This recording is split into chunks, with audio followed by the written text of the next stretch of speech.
BJP के राष्ट्रीय महासचिव कैलाश विजयवर्गीय ने कांग्रेस पर जोरदार हमला बोला है। धनतेरस के मौके पर आयोजित प्रेस वार्ता में उन्होंने एमपी उपचुनाव और बिहार विधानसभा चुनाव में कांग्रेस के खराब प्रदर्शन पर पार्टी के नेतृत्व को जमकर लताड़ा।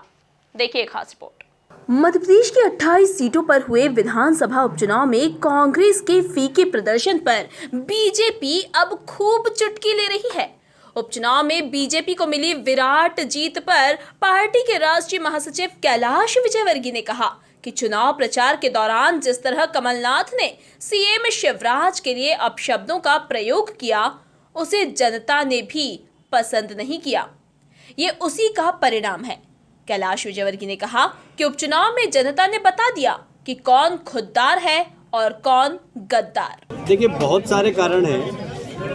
यदि एक तो कमलनाथ ने मध्य प्रदेश की जनता को धोखा दिया था, तो उस धोखे का जवाब कांग्रेस ने दिया है। दूसरा, मुझे लगता है कि हमारे यहाँ एक संस्कार और संस्कृति वाली राजनीति रही है, सौजन्यता की राजनीति रही है। कभी इतने हल्कों शब्दों का उपयोग नहीं हुआ। मैं 40 साल से राजनीति में हूँ, पर एक मुख्यमंत्री रहा हुआ व्यक्ति दूसरे मुख्यमंत्री को नालायक कहे, दूसरे मुख्यमंत्री को ऐसे शब्दों का उपयोग करे जो मुख्यमंत्री की गरिमा के अनुरूप नहीं हो। मैं समझता हूँ कि सभी राजनेताओं को सबक लेना चाहिए, सभी राजनीतिक दलों को सबक लेना चाहिए। कम से कम मध्य प्रदेश की एक मर्यादा रही है और एक संस्कार रहे राजनीतिक। हमने कभी भी शब्दों की दरिद्रता विपक्ष के लिए भी नहीं की, पर पिछले दिनों जो वाकयुद्ध हुआ, बहुत शर्म महसूस हुई है।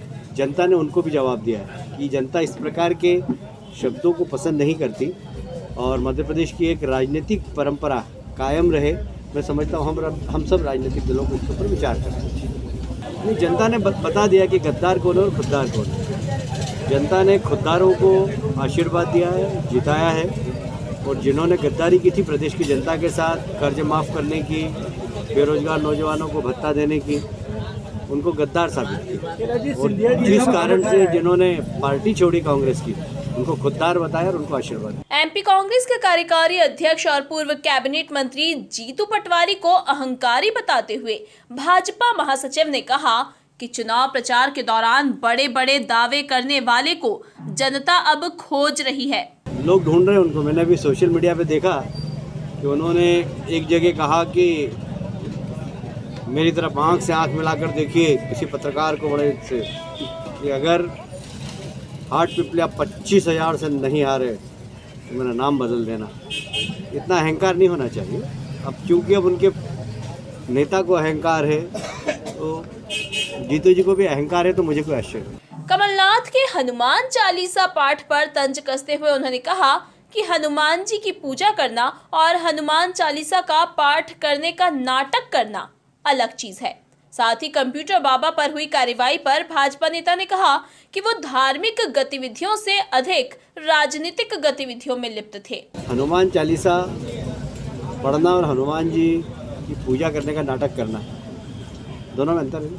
धार्मिक गतिविधियों से ज़्यादा यदि राजनीतिक गतिविधियां सक्रिय हो जाती हैं, उसके ये परिणाम है। इसलिए मैं ऐसा नहीं मानता कि धर्मगुरु को राजनीति नहीं करना चाहिए। राजनीति में उनकी भूमिका होना चाहिए, पर मर्यादित हो। भाजपा में बंगाल फतह करने की जिम्मेदारी संभाल रहे कैलाश विजयवर्गीय ने बड़ा दावा करते हुए कहा कि पार्टी वहां 2/3 बहुमत से जीत दर्ज करेगी।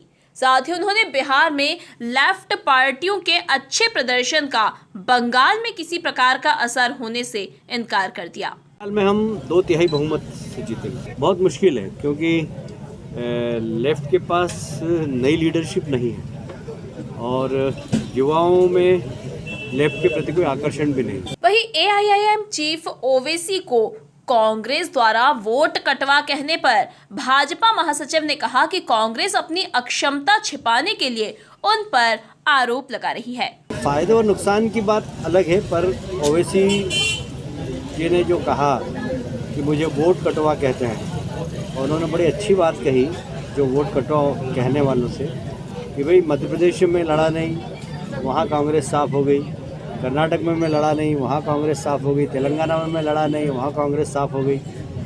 गुजरात में मैं लड़ा नहीं, वहाँ कांग्रेस साफ हो गई। तो मेरे जाने से, मेरे आने से अगर फ़र्क पड़ता तो सब दूर पड़ता। बिहार में अपनी असक्षमता को छुपाने के लिए मुझ पर आरोप लगाना ये ठीक नहीं है, ये उन्होंने कहा।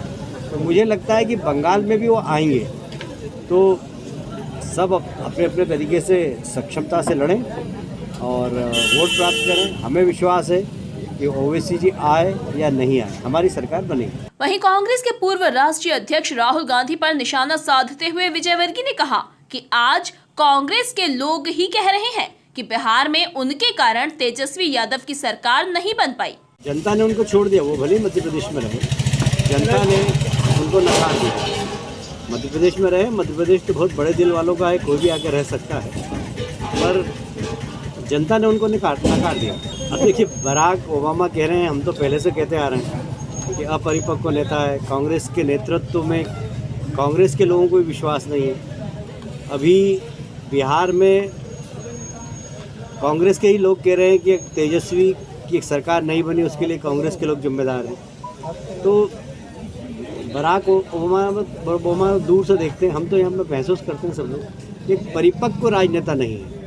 जब देश का सवाल आता है तो देश के सम्मान की चिंता करना चाहिए, और वो देश के सम्मान की चिंता नहीं करते, ऐसा बयान देते हैं जिससे पड़ोसी हमारे दुश्मन देशों को लाभ मिले, चाहे पाकिस्तान का उदाहरण हो या चाइना का उदाहरण हो। और इसलिए दुर्भाग्य है कि देश की सबसे पुरानी राजनीतिक पार्टी के नेता अपरिपक्व, हमारा नेता सक्षम नहीं है। बिहार के अंदर कांग्रेस के नेताओं ने मना कर दिया था कि राहुल जी की सभा हमको नहीं चाहिए। चिराग 2 बार उनके साथ गया और तीसरी बार में उसने कह दिया मैं नहीं जाऊँगा तो मेरी लुटिया भी डूब जाएगी। तो चिराग को भी समझ में आ गया, पर कांग्रेस के नेताओं को समझ में नहीं आ रहा है कि हमारी लुटिया डूब इसलिए रही कि हमारा नेता सक्षम नहीं है। कुल मिलाकर एमपी से लेकर बिहार तक कांग्रेस पार्टी के फीके प्रदर्शन को लेकर भाजपा महासचिव कैलाश विजयवर्गीय ने कांग्रेस को आड़े हाथों लिया। Bureau report, MP news, Indore.